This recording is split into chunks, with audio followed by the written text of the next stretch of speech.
Lalaking nanutok ng barel sa Manawag, Pangasinan, arestado. Detalye na balita mula kay Freddy Fajardo, Aris 38. Masantos Yakbasan at Chikemin sa ating mga kababayan dyan sa Pangasinan, Freddy.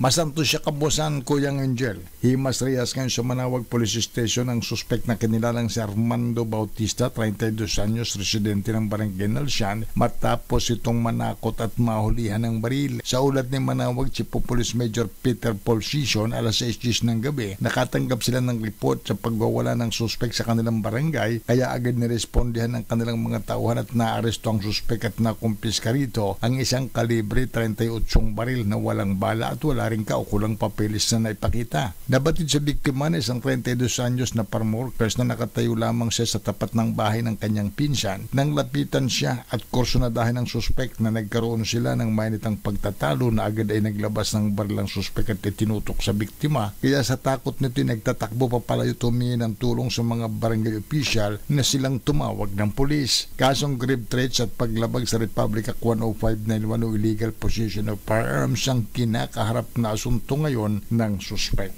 Mula sa Action Radio Pangasinan, ito si Freddy Fajardo, Aris 30, tagu-ulat para sa DCRH, una sa Pilipinas, una sa Pilipinas.